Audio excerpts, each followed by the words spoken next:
Welcome to the Low Carb Athlete Podcast, where we focus on discussing topics to help you burn fat, optimize health, and improve performance in life and sports. Transform the whole you from the inside out with the holistic method. Let's dive in. Here's your host, Debbie Potts. Hey guys, just wanted to give you a quick little message of one of my favorite new product lines out there. Ideal for the low carb athlete to fuel before, during, and after your workouts.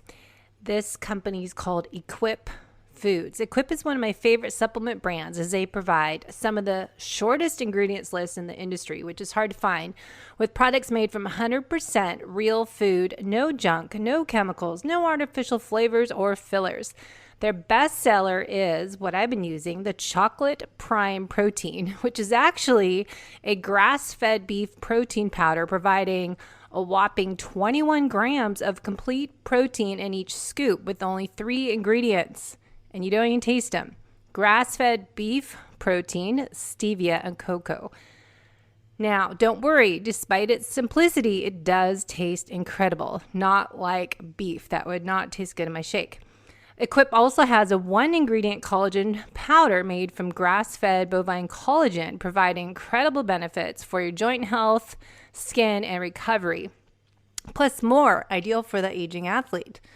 Equip is currently having its biggest sale of the year to date, so if you're interested in checking out Prime Protein, collagen, or any of their other products, as I like the pre-workout WOD before my strength training sessions, get up to 25% off. Head to equipfoods.com/low-carb-athlete. So you can use your code low-carb-athlete and get a deal. Enjoy. Hey, it's Debbie, and I'm back.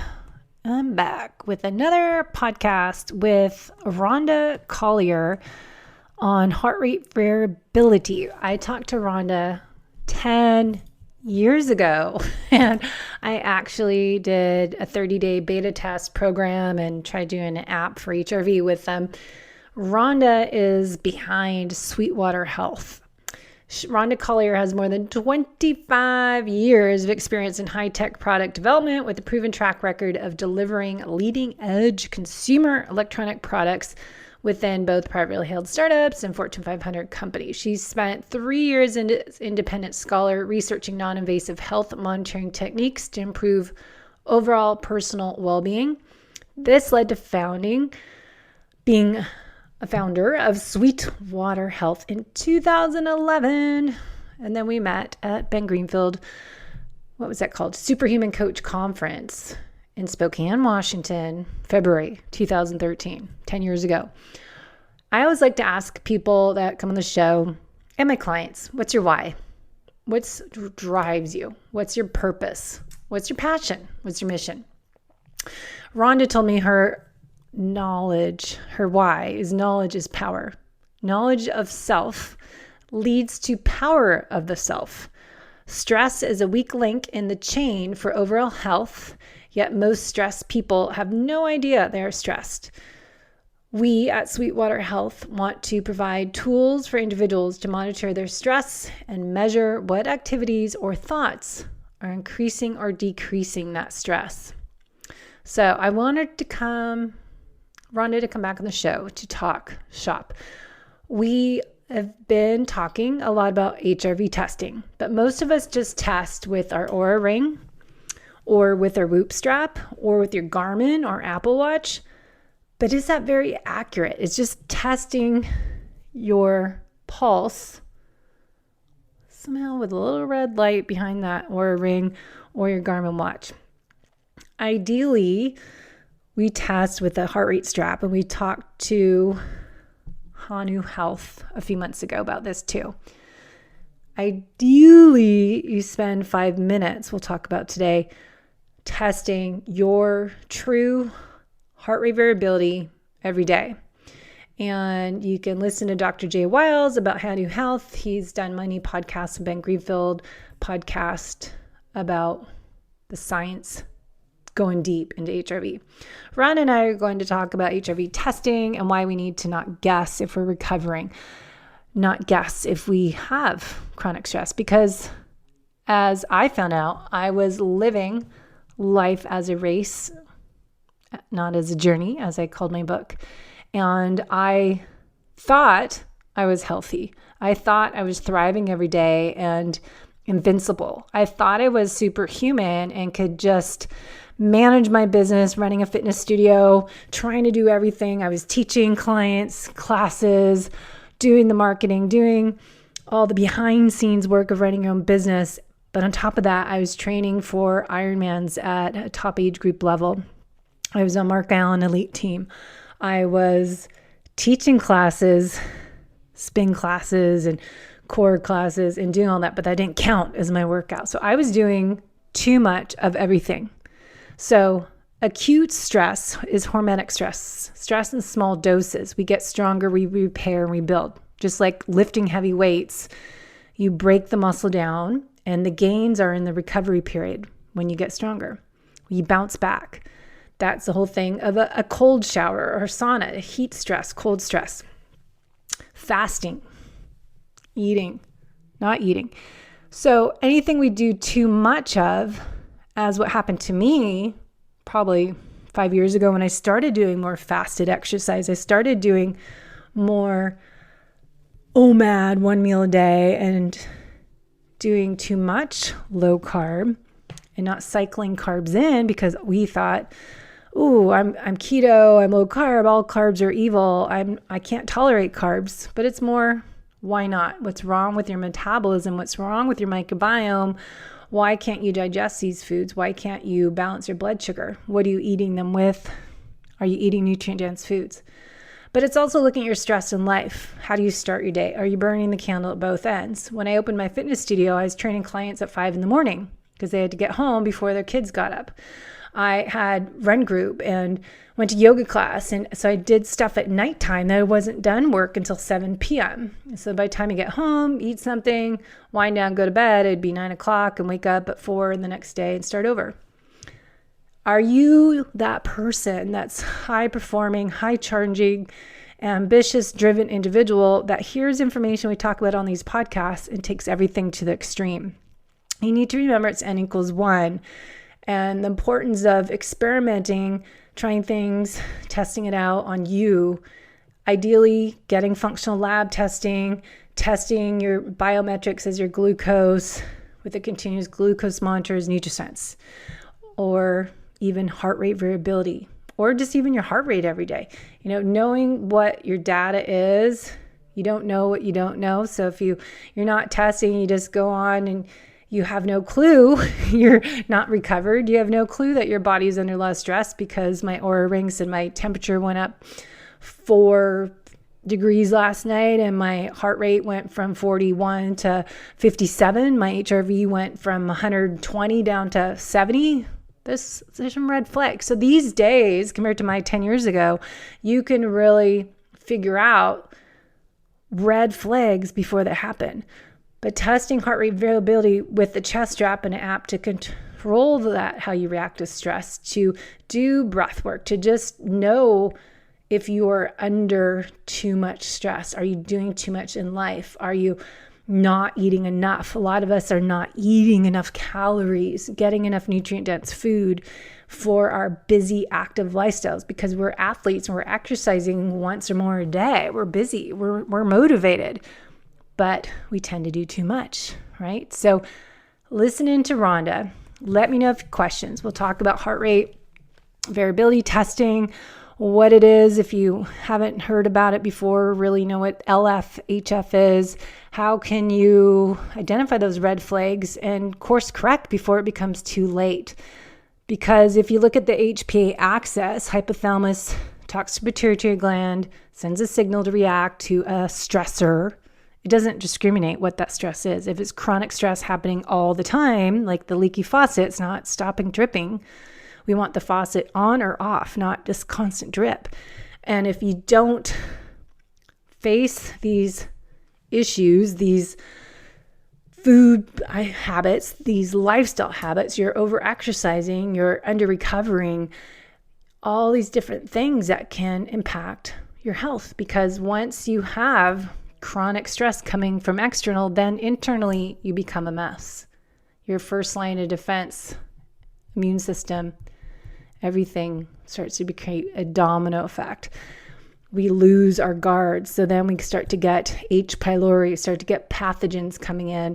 We're starting to not digest our protein and get those amino acids to help make neurotransmitters. We're having inflammation in our gut, having leaky gut. Then foods that are maldigested and endotoxins are escaping through the gut wall lining into our extremities. And then we have all sorts of issues.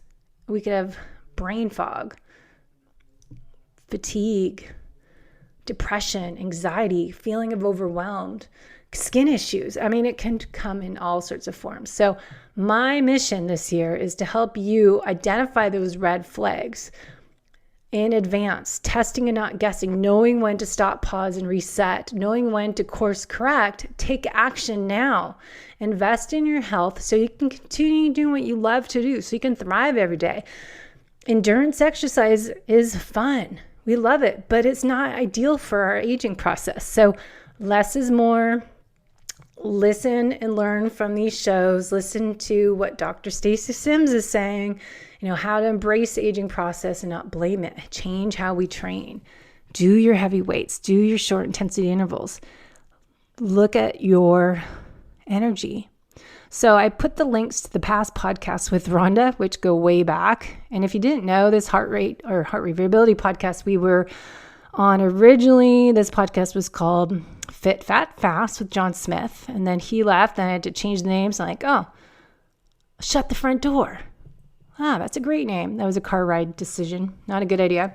Then we just switched it to The Whole Athlete because that correlated with how I train people, the whole you from the inside out with the holistic method. But then there's some fitness studio in San Francisco that sent a cease and desist letter. You can't use The Whole Athlete. That's our gym. So I had to change the name again and called it Low Carb Athlete, which does not mean zero carbs. It means carb timing, nutrient dense whole foods.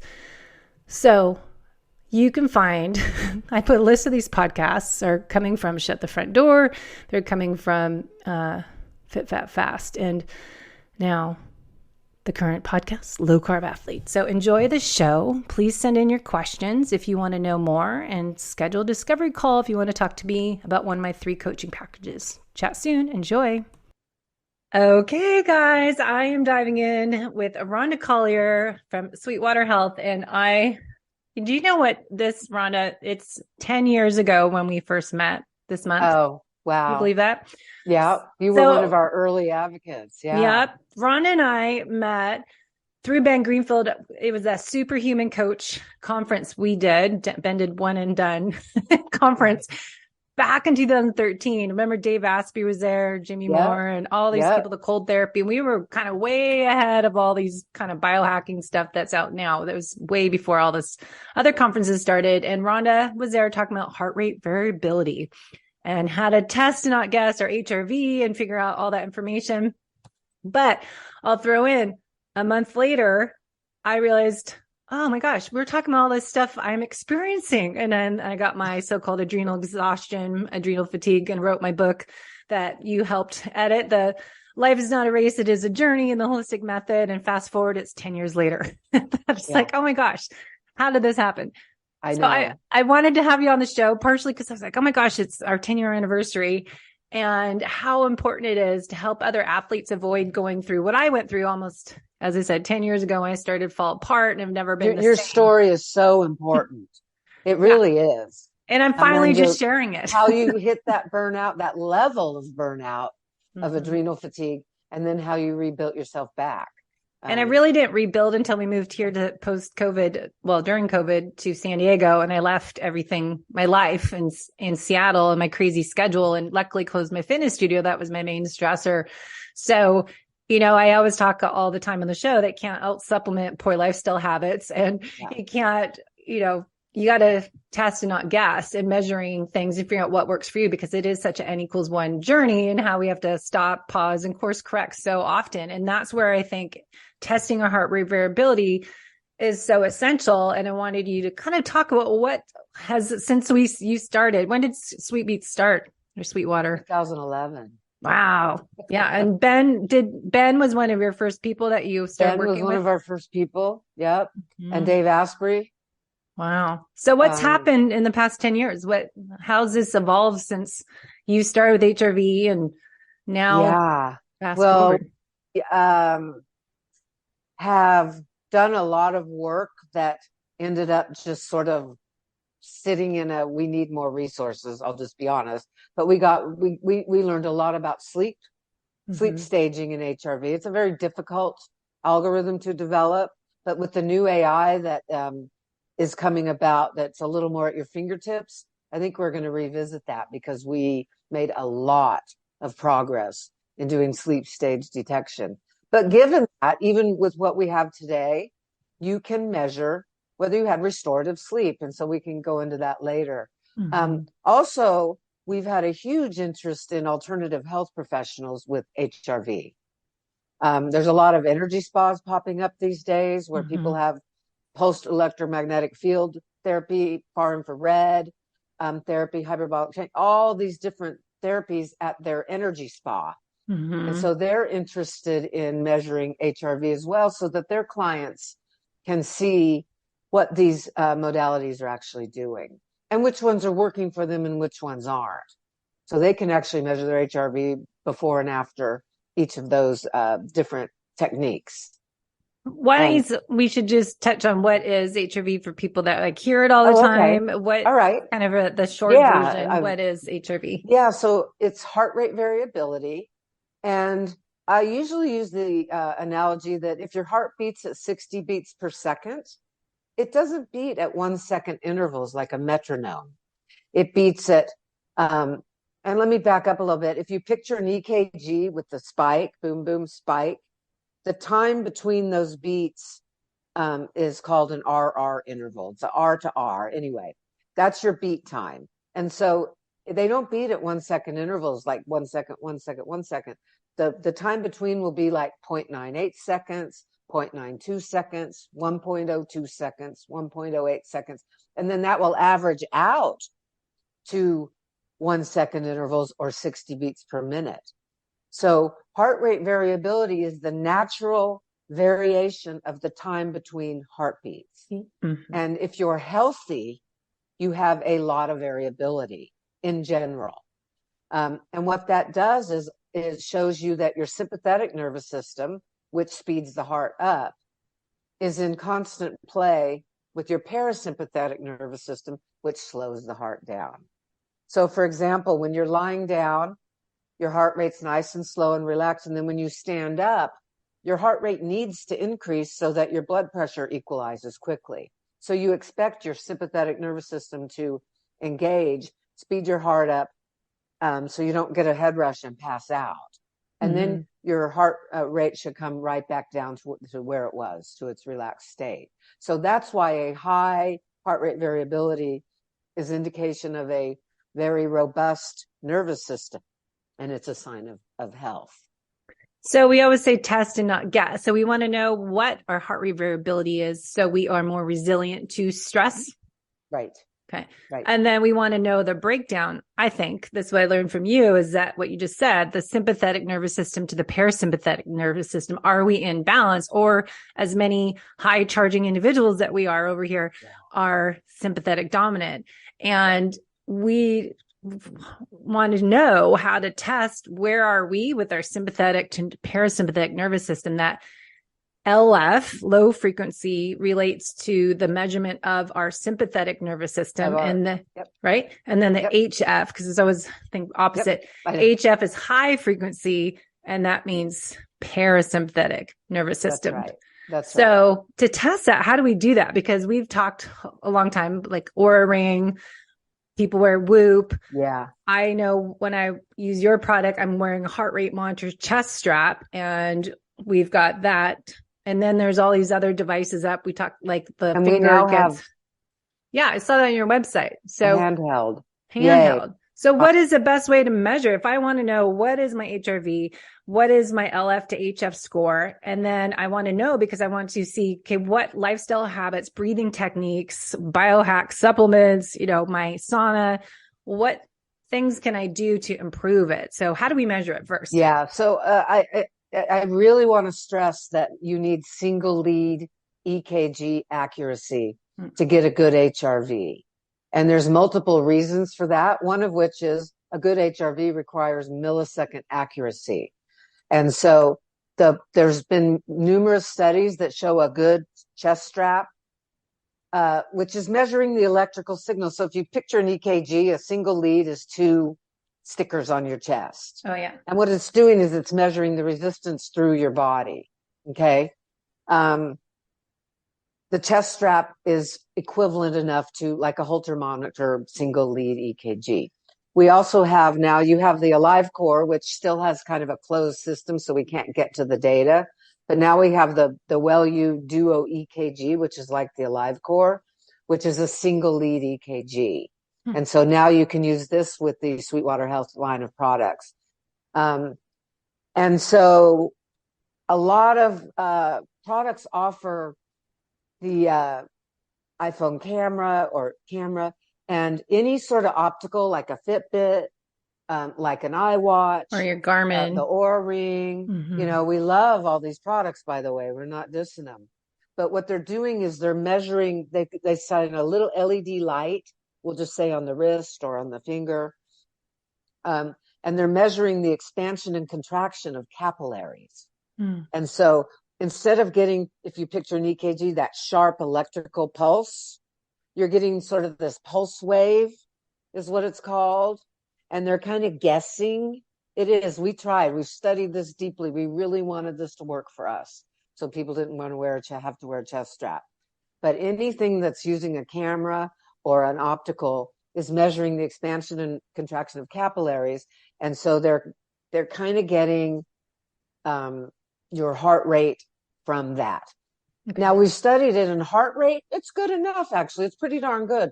But heart rate variability, super sensitive to motion. These optical, super sensitive to motion.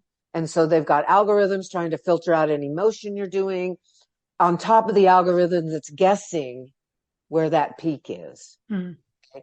And so very difficult to get a really accurate millisecond accurate interval between heart rates using optical. So Apple Watch does have the finger on the thing. Oh, they do?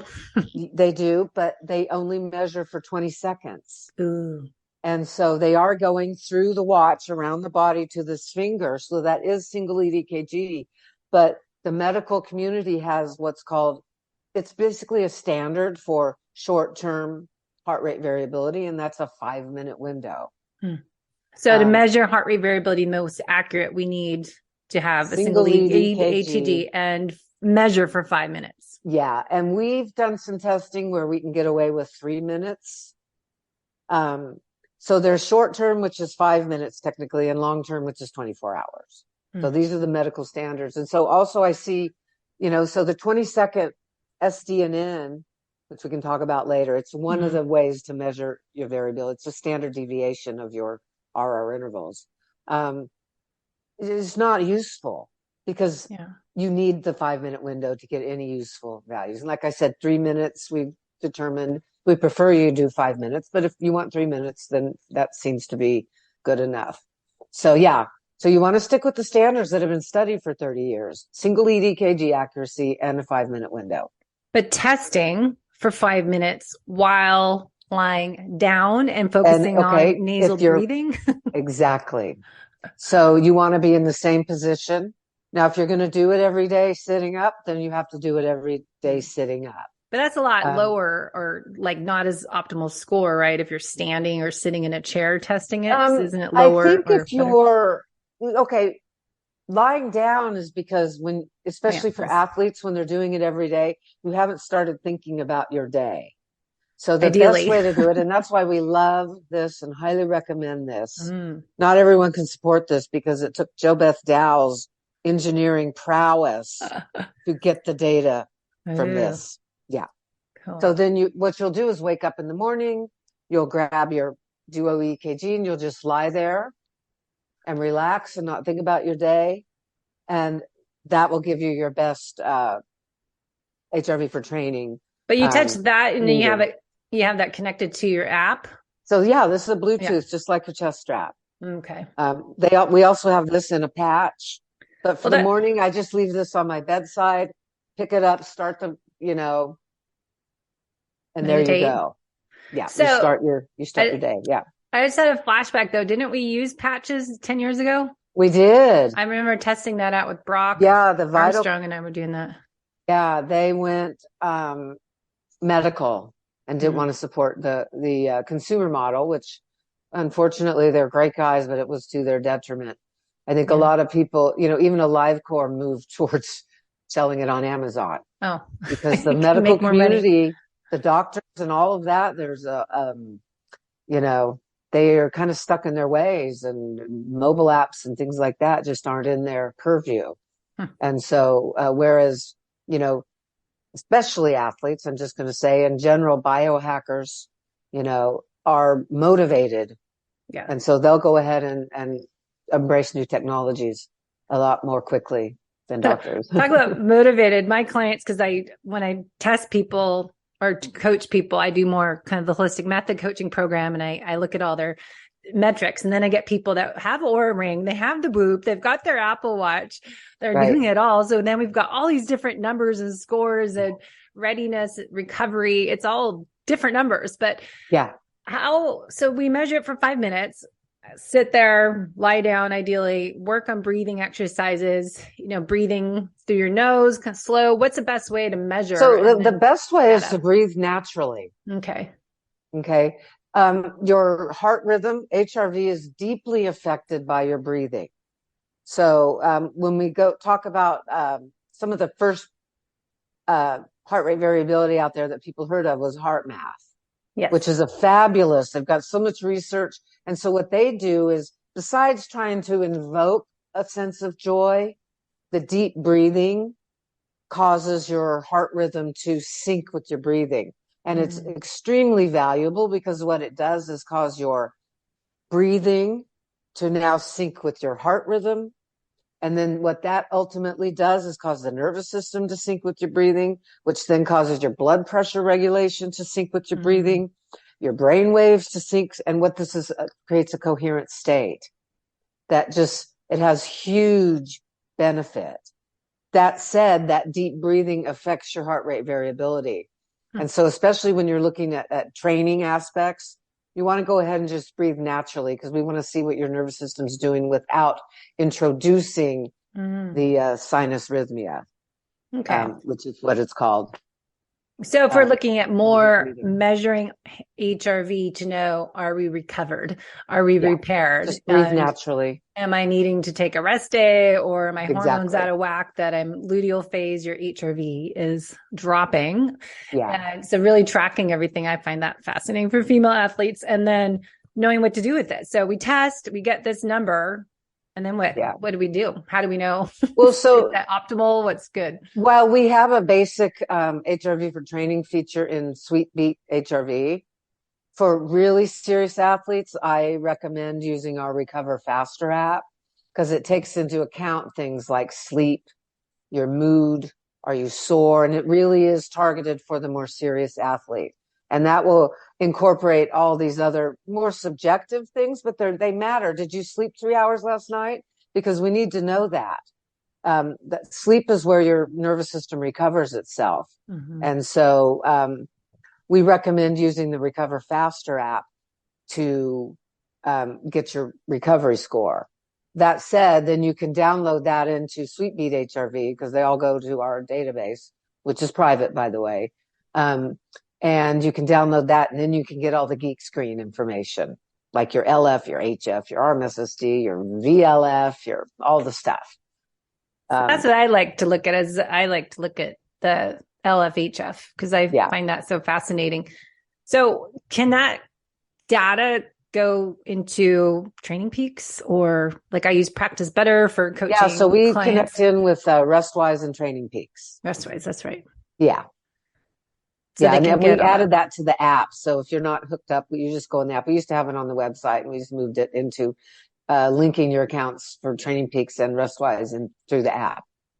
Yeah, So, yeah. because I think a lot of people, when they want simple and, collect more data without doing anything. So that's why I think people use the Whoop or Oura Ring, but they're not probably getting the most accurate numbers. And then there's people that, I don't know, your numbers versus Oura Ring numbers versus Whoop versus Apple Watch. Those ranges are not, the algorithms are all different, correct? So they're going to be, say I'm 110 HRV on my Oura Ring, but then on a Whoop, I might show up as 45. And so there's no industry standard.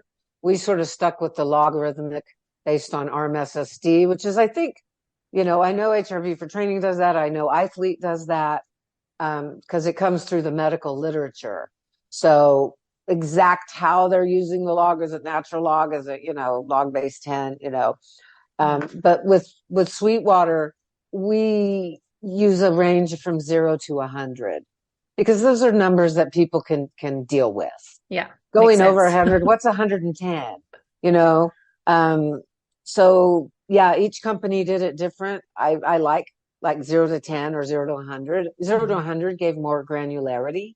And so for Sweetwater products, it's 0 to 100. Okay. So we have a number. So say someone did their recovery and they're, 75 and then they drop to 45, which is lower number is not so good. Higher is better. So what do we do? How do we use this information? What have you learned to help people improve their HRV? So our algorithm is based on clinical research. They had a control group that they used standard training methods. And then the other group used HRV incorporated in with the standard training methods to determine what level of workout to do each day. And so they measured the results based on VO2 max. Okay, so it was a clinical study. So we use their algorithm. And what you're doing is you're comparing yourself to yourself over a 10-day window. So we didn't just make this stuff up. We used something that came through a clinical study.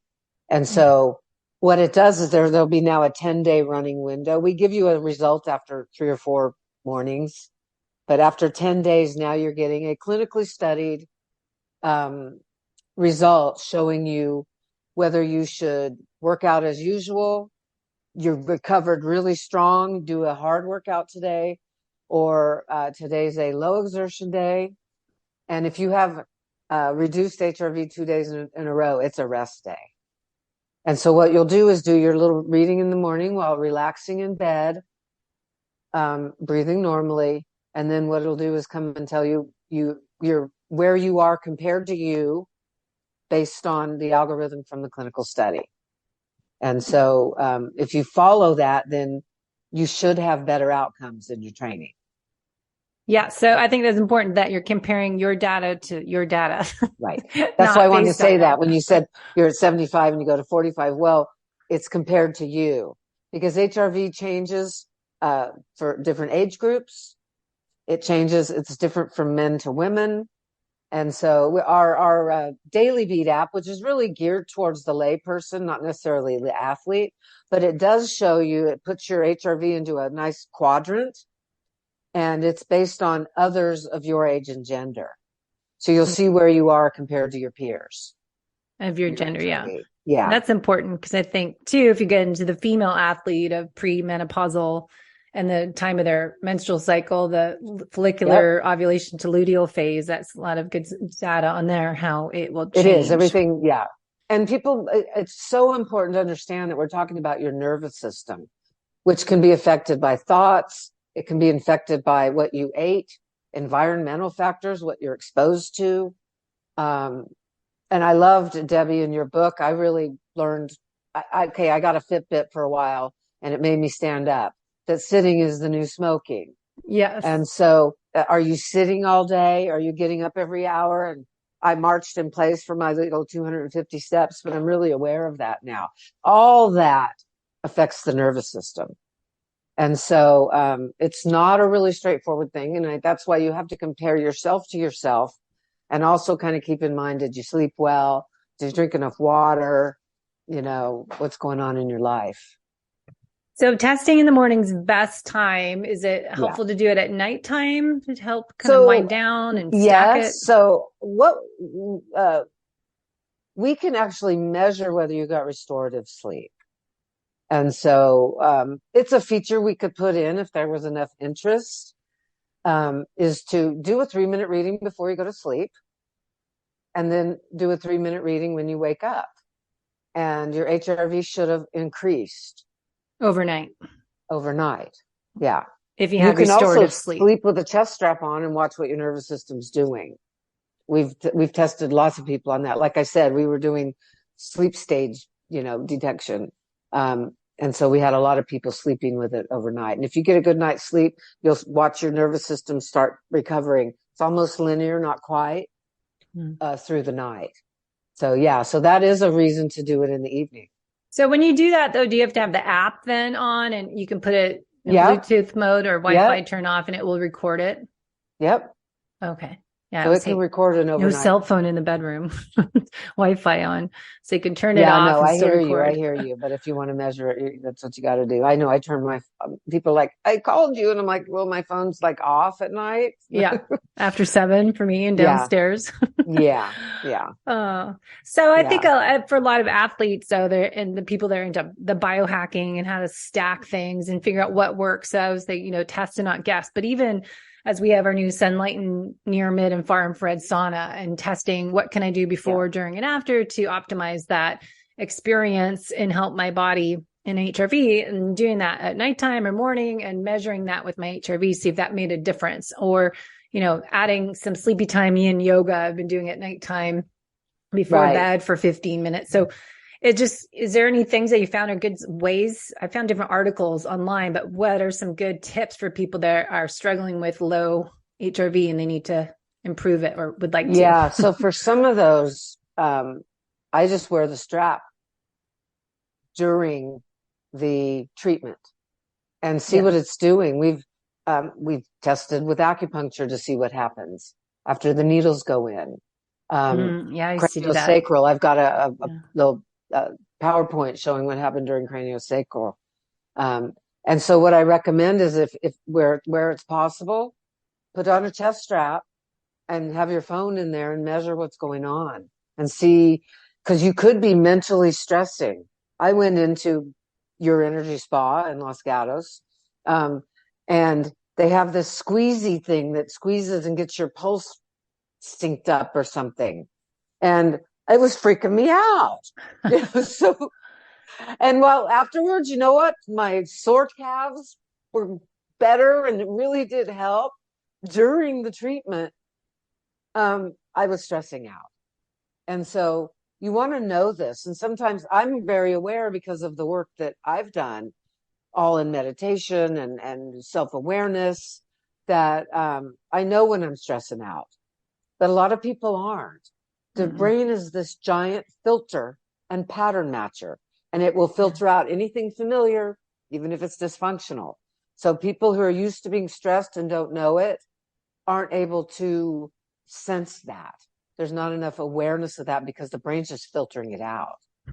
And so by measuring, you can find out which of these treatments or modalities, or, is yoga helping you, or you're mentally so tense because it's straining your calf muscles or your hamstrings that maybe you should do a restorative class instead. Yeah. So measuring this will really help you see that. That's why, go ahead. Sorry. We get into this whole, I'm going to do yoga. It's so good for me. But yoga is hard for a lot of people. Yeah. Our joints hold emotions, our joints hold stress. And sometimes those things, the body wants to hold on to that, And so opening joints up can be a stressful thing. And perhaps, rather than doing this power yoga where you're just going to hurt yourself, or a hatha yoga where you're going to still open the joints up, you may want to do a restorative or a basic class and move a little slower with that until the body's able to release. And you'll be able to measure that with HRV. Well, that's what I think is so important. What I'm trying to help coach clients now on how chronic stress impacts the whole you from the inside out. So even if you're, trying the nutrition, eating nutrient dense whole foods, if you're trying keto, carnivore, paleo, whatever you want to call it, and you're exercising, but you're not dealing with the other elements of the holistic method as stress management and measuring this information, I think it's so important because all areas of holistic health are impacted if you have excessive nonstop chronic stress. And if you don't identify those triggers, external stressors, like driving in your car and there's someone slow in front of you and knowing how to react, or having a new job. I have someone that's a new job and they just like, I can't handle all this stress right now, but I'm like, well, okay, that's what we're working on. Debbie, this was my favorite when we first started Sweetwater. It's the same traffic jam at the same exit every day. Yes. You know it's going to be there, and yet you let yourself get worked up. Yes. And so that's what we coined the term generative feedback. And so if you can just drive with the chest strap on, and you can turn it on where it'll alert you, and you'll be like, here I am at Saratoga Avenue, stressing out. It's always backed up here. And so if you can change that one behavior, you can reduce your stress incredibly. Like every day now, you're not moving into fight or flight. You're just going to do some deep breathing. But to your point too, with for coaches like you and other health professionals to start incorporating professional HRV or recover coach into their practice, because then you can get trained on how to help your clients and patients interpret. So you can go, you know what I noticed here? Because a lot of people, our main feature on our SweetBeat apps are stress levels. And then the HRV for training recommendations. We have a willpower for people trying to lose weight. We have all kinds of things, and having your coach or health professional being able to monitor that and explain to you. My video went off. It just, you were frozen. So. Oh, okay. It came back on. Okay. But I think it is so important, the chronic stress, as if you turn on your video, I'll just keep talking, but the chronic stress. Okay. It went Here off. we go. But I think the stress part, because I coach people that are struggling, trying to do all the right things, quote unquote, air quotes around that they're struggling to get results because they're trying to do too much of everything. They're trying to eat too little. They're exercising too much, or too much high heart rate exercise or long distance chronic cardio, that they are doing this on top of a busy life. And a lot of people are fasting too much and too long for the athletes that are already fit. So I think it's a struggle for people doing too much of everything that they hear about, not knowing that's for metabolically damaged, overweight people. And we're talking to the active individual who's taking all these things to the extreme. My video died and it won't start up. So okay, we just get to look at me. Yeah, we get to look at you. Let's see. I don't know. It's a Zoom problem, I think, because nothing's been working this whole time. Yeah, let's go. So I think what you're saying is that to test overnight or test while you're in traffic, but I would be interested in too. People really want to know what's going on. Also look at a CGM, so continuous glucose monitor, while they're in traffic. Because that's one thing I realized. Yeah, I stressed out. Look at my glucose is doing when I'm stressed. So I gained all this, my weight when I started adrenal exhaustion 10 years ago. I gained 30 pounds without changing my exercise, without changing my nutrition plan. And I got over fat and lost muscle, and I couldn't sleep. So that was all part of it. But the importance of knowing how this stress that we are accumulating externally, internally, all adds up. And so if we don't test with the HRV, we might not know, how can I manage it? How can I control how I respond to stress, and what can help me become more resilient? Right. You need to measure it. Otherwise you don't know. Yeah.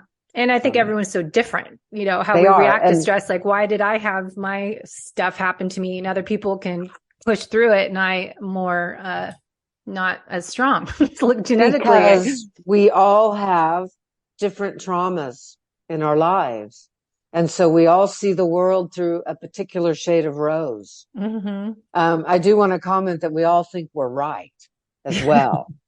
And so it's important to try to see other people's perspective on things, because I picture a circle with little pie sections, and we all see through one of those pie sections. But the thing is, there's all these other pie sections we don't see through. But that's why some people push through things, and some people don't. You had different traumas, you had different experiences, and that, if you will, shaped your neural pathways in your brain. And so in psychology, it's called transference and countertransference. And so I spent 3 years learning about this because I was trained to be a therapist. And so if I have a client that reminds me of my sister that used to beat me up, I will react to that client as if she's my sister. Wow. Okay. And so that's why we're therapists. That's one of the reasons it takes so much training, because you can damage someone and then now it's countertransference or projection on that other person. So this is why we need to measure, because what might bother me won't bother you, and vice versa. And that's why it's because we have different experiences and responses to things. And actually that's our goal, is to respond and not react. Yes. You know, our goal is to let life go by without us being, reactionary to it. But you don't want to step those emotions and not deal with them either. You want to I know a lot them. of people just put them aside and go, okay, I'm going to push through it. Then they keep being stuffed down there deeper and deeper. Yeah. It's real that gets really into your holistic approach of noticing your emotions. And then you can get pretty deep in that. That's where sort of meditation helps. And you notice the emotion as a neutral observer. And so you let the emotion happen without it causing some sort of a physical reaction or letting it become who you are, because it's a transient emotion. The first time I noticed it, we've all had crushes on people, and then when it doesn't work out, every time you see a car that looks like theirs, people I know so many people that this happens to. And so it happened to me. And so because I had the training in graduate school, I would see the car, and then there'd be a delay before I'd have the butterflies in my stomach. And I'm like, oh my God, I just was able to notice how seeing something out in the environment caused a physiological response for me, and a stress response. And so once again, sort of continuous monitoring of HRV can let you actually see that. And you can, like I said, set Sweetwater products up to alert you. Because a lot of people, it's so fast and you're just not trained. I spent 3 years being trained, so it still took forever for me to notice. So, well, I think a lot of athletes probably could relate to that if they let themselves be vulnerable for a moment, to understand, stop, pause, and go, why do I do races? Why do I train so hard? What am I running to? What am I running from? I've said before. And I think a lot of that is, there's something else there that people are not trying to face those emotions. And so I find a lot of athletes have that addictive personality, or they have trauma or emotions they don't want to deal with, or they don't want to be still on the weekend and have spare time, because they just keep pushing it and overtraining, and they don't know how to be quiet or be by themselves, or, find happiness in different forms. And you're so right, because a lot of athletes in particular, but there's overeating, there's drinking, there's all kinds of, even the ones who go for extreme experiences, there are really a lot of subconscious running away from feelings they don't want to feel. Yeah. And that's why I think that's really important. But that's why I think knowing what am I doing to myself? Take ownership of your health.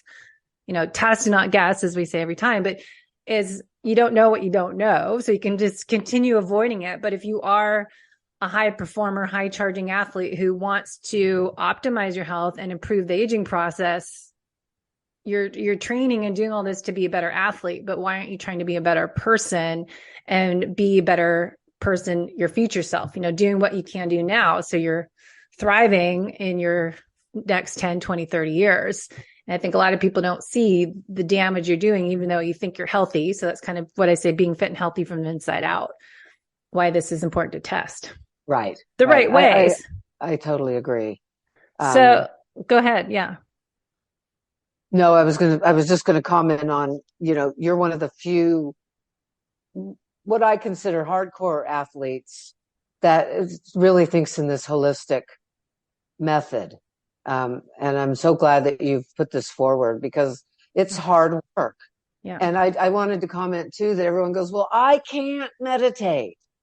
Okay, you're not special, honey. You're not special. Nobody can meditate. But I've got no. In fact, I'm coaching my friend's daughter who wants to lose some weight. And she had, I don't need to go into it, but suffered some pretty intense traumas. I know I was there when she was young. And she said, I can't meditate. And I said, nobody can, honey. I said, count your breaths to 10. Yeah. And do this 10 times. And if you only get to 3 and you lost count, start over and it's okay. Don't beat yourself up. But I just want to remind everybody that no, you're not special and can't meditate. Yeah. It's common. You just and keep just counting. Count your breaths. Yeah. Some people can't get to 10 without losing track, and that's okay. Mm-hmm. Eventually you will. It's a human thing. So that kind of goes into a couple, we're going to have not enough time to go over everything. It's with touching on sleep, people that are trying to recover, but also we always talk about, you said the word fat loss, and a lot of people exercise struggle with losing weight. You'll see a lot of people at races that are fit, but fat and, trying to lose weight, but they're not. But how stress can impact that ability to burn fat, and how not sleeping enough, but how that correlates with our stress management, being more resilient, and how we can use that HRV, the LF to HF score that actually in a roundabout way can maybe show up in being able to finally lose fat weight if we're so sympathetic dominant. Is any correlations with sleep and fat loss and performance? Well, the whole cortisol axis, as you know very well, more than me, the real details of how that affects your fat burning and your ability to keep your optimal weight. Mm-hmm. Stress is the weak link in so much of this. But I also want to point out the food people are eating. A calorie is not a calorie. I argued with a very close old friend of mine and I had to send her something finally. I'm like, a calorie of candy is not the same as a calorie of broccoli. It's just not. And so a lot of people are eating bad food still with everything we know, but they're addicted to it. They're stress eating. They're stress working out. There's this whole chain of events. And I really think for a lot of these people, it's sort of hiding from painful feelings. Yeah. No, and that goes back to your trauma. It does. And so for the fit but fat, but then there's the skinny on the outside and fat on the inside. I know someone he's the awesome guy, tall and skinny, and has eaten terribly all his life because he could, and then having some pretty serious health issues in his 60s now, and it's like I tried to turn him on to, he loves ice cream, and ice cream's great in moderation, but not, a half a gallon every day. Just because you're not going to get fat, it's not good for you. But also testing your food. So Sweetwater has the food test. Food Effect is a free app. You can go download it in the App Store. It's only on iOS right now, unfortunately. But HRV, you're saying will show a difference if you have foods that you're reactive to. So another source of stress we're getting into is food that you're reactive to, as I do functional lab testing. I think with HRV, more importantly, you're going to see that you're stress eating. Mm-hmm. I don't know that there's no studies that really correlate directly with food and HRV. But there is the stress eating. You'll see that. Because your heart rate will go up if well, you that's have heart rate. food. So that's where the heart Coca rate. Pulse test, Yeah. the food effect. So this is scientifically understood. So if you eat something you may not be overtly allergic to, but you have sort of some covert reactions to, your heart rate will increase after you eat these foods. And so that's what the pulse test does in food effect. So you basically take a morning pulse for a baseline, then you take your pulse right before you eat a meal, just to make sure you just didn't come back from the gym and your heart rate's not artificially elevated. And then you take it 30, 60, and 90 minutes after you eat. And if as long as you're just doing normal activity, your heart rate should stay within a certain amount. And if it goes too high, you've eaten something that you're sensitive to, which contributes to inability to lose weight. Yeah. And it's a less expensive way than doing a $400 food sensitivity test or wheat zoomer or panel. But, if people can't afford lab testing, I would say measure your heart rate, do the Coca Pulse test. I send them the directions, test your heart rate variability. How's your stress? If you can't afford all the labs, we can figure out different ways, testing with your, and grabbing that data. The low hanging fruit. This stuff is, $70 for a heart rate monitor and $10 for an app. For a lifetime of being able to measure this stuff, though not a lifetime, my polar it was the H whatever one. I just bought an H9 because they do after, 11 years, it finally pooped out on me. That's pretty good. Yeah, it is pretty. And I used it a lot. I go to the gym and do heart rate training, and I actually used it a lot. So, this is a really inexpensive way to, and I just want to say, taking your health into your own hands. Yeah. Not relying on the doctor to read your lab results and tell you everyone's what to normal. do. Well, no, they don't tell you what to do. They'll just say you're normal. You're good. You're okay. Not look at what I look at. So with that, with the exercise, you can use heart rate monitor with the exercise, and then the sleeping. How do you like to track people's deep sleep and recovery from their sleep? If restorative, is that just coming through in a roundabout way, testing their HRV? Yeah. So you would do a 3-minute reading before you go to bed and a 3-minute reading when you wake up, and you should see an increase in your HRV. We don't have a feature for that, but like I said, if we found enough interest, it's easy to put in. And then for females, men versus women, what are some differences there for gender? I would get the Daily Beat app and download your sessions into that. I'd just go ahead and spend the whole $15 and get Daily Beat, which shows you a quadrant of where you are compared to others your age and gender. Also gives nice recommendations. Today, your stress is high and your HRV is low. This is a good nap day, and don't try to get any focus work. But your HRV's high and your stress is high, could be eustress. This is a perfect day to finish up the loose ends or do creative work. So we actually look at what we've measured and then give you really appropriate recommendations. What about hot and cold? So doing a sauna, a cold shower, a cold plunge, is that, because that's a hormetic stress. So if we're doing short doses of heat stress, cold stress, can you so measure what that? I would recommend for that is to watch your long-term heart rate variability from your morning reading. Okay. Because it puts your body into an acute stress. I don't know that measuring right after you get out of an ice bath is going to be useful, because you could find your body in a contraction state. But over time, though, wouldn't it over time, exactly. It? Yeah, yes, not during. I don't mean testing right afterwards, but in that yes, daily totally. self-care routine. Yeah, if I start doing yin yoga at night with some breathing exercises, doing a hot cold sauna morning or early evening, all these different habits that incorporating throughout my day, my morning HRV reading, in theory, should be better if I'm doing all this self-care, self-love activities. That's right. And with Sweetwater, we have the history, where you can look at all your sessions individually, or you can look at the charts and see where you can see your trends.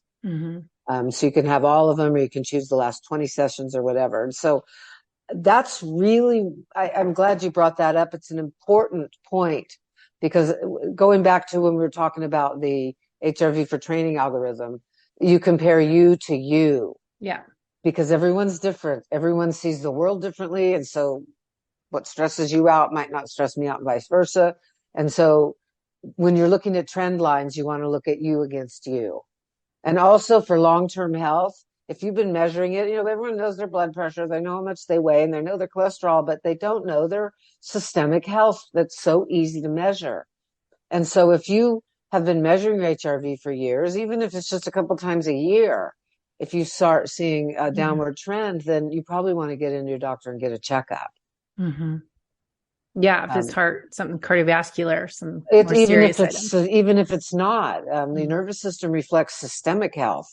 You could start to have liver problems, and it will show up in your nervous system because they're all tied together. You could have pancreas, you could have stomach, anything, all shows up in your nervous system. And so that's why I really say it's a systemic measure of health.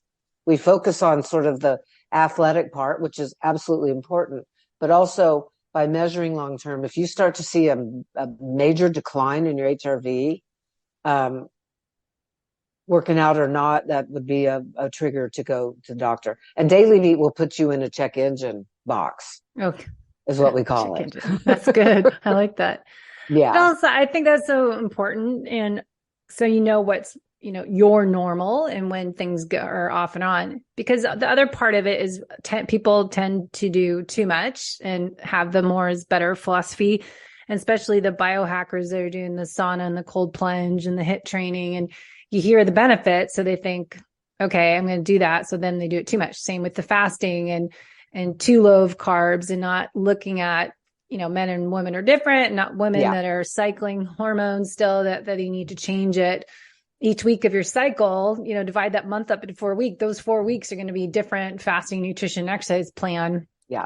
And so looking at tracking the HRV and how you can really know if you're doing too much of anything. Right. When you need to dial back. And not only just too much or too little, but what?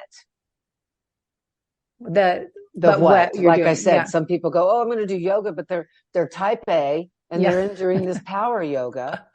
And they're hurting their back, and it's just it's a stressful thing. Well, I remember people were doing for Shavasana, they can't lay there, Yeah. Well, everyone remember when Bikram yoga got to be so popular, and it's like hour and a half, and people are just all getting injured because it was so intense, and it was 105 degrees, and they tell them to go every day. So I knew people are going 6-7 days a week, hot yoga, because it was so healthy for you. But again, less is more. It's Three times you get the benefits. And 7 times. It's really sort of played into the type A go personality. And not really, it's a little bit of a distorted what yoga is supposed to be about. Yoga provides you an opportunity to observe yourself and bring yourself together and release the things that get stored in the joints, and at the same time strengthening and preparing you for meditation so you can sit for any length of time. Most athletes don't know how to sit still and be quiet. I know. Well, most people. I need to do something. Yeah. So funny. Yeah. Well, I know we're already up on the top of the hour. Anything we can put in the show notes, we'll add in the links. So Recover Faster, HRV for the coach, for people want to learn more. Where should we send people? Professional HRV is in review right now. So hopefully when this podcast goes out, it'll be out. And I apologize. Microsoft turned my camera off, and there's error codes coming all over the place. There's nothing I could do. I'll use another computer next time. That's funny. That's right. It happens every now and then. It does. But so much great information. So we'll put links in the show notes, and we have lots of HRV podcasts we did over the past 10 years with Rhonda early on in the podcast. So we'll pull those guys out of the archives. And I think, summarize everything. A lot of people have the Aura or a Whoop, or people using Apple Watch, but if you want accurate measurement of your heart rate variability to know what's going on with your body, I would do the heart rate strap with the app to measure your real time. Or the handheld, or the single handheld. lead EKG, the WellU. Yeah, it's great. I think that's I think easier. I recommend that for the morning readings. And people can buy that where? Just go to our website at sweetwaterhrv.com and just purchase it there. You can find our supported heart rate monitors, and they also have a patch if people prefer that. I like the little handheld sitting by my bedside table. Yeah, I'd have to learn I usually get up and go in the morning. So if I don't, I have to, that's why I got out of the routine of doing my testing, because I get up and go make the coffee, wash my face, do all this stuff. I know. That I don't have my phone. Set the timer on the coffee and we'll make it for you the night before. Yeah, I use my French press 4 minutes. So I could do my HRV on the sofa while I'm waiting for the French press. See, that would be, I'm telling you, that might work better because I don't like my cell phone. I need new habits again. I need to get back into my better habits. Yeah. So I don't like my cell phone in the bedroom because it's too much distraction. So if I have it downstairs charging overnight, in the morning when I'm boiling the water to make my 4-minute French press, I have that window that I can do. You do. That's a perfect time to do your measurement. And even if you are sitting on the couch, as long as you're always sitting on the couch, then it's a really good way to do that. So I recommend everybody to do that. Look at their morning, go, okay, how can I fit this in? Yeah, create a routine. But every day, what's the minimal effective dose? I would do the 3-minute reading every morning. But if people don't always do things every day. So set minimal goals, say 3 times a week, like every other day, shoot for that to start. So find something you do regularly every week and tie that, whatever it is. If you go to yoga class, if you go to a gym class, if you're driving to work, I would put a strap on. I seriously recommend that one to remind you that traffic jam that you always stress out because it happens at the same exit every day, that it's not worth it. So that's a good way to do it as well, is to sort of get a good idea while you're driving. Yeah. Fortunately, I don't have that traffic anymore. Yay, I know. So a new life. I got rid of that. I got rid of it too. Awesome. Well, thanks so much for your time, Rhonda. Okay, thank you, Debbie. Send their questions in and we can get into more Q&A And if session. anyone has questions, they can also email me. My email's on our website. Okay, great. Thanks. Okay. Thanks for listening to the Low Carb Athlete Podcast. If you have any questions, feedback, or topic suggestions, let us know on Facebook or at debbiepotts.net. You can help us to continue to grow by leaving a review on iTunes. Thanks again, and we'll see you next time.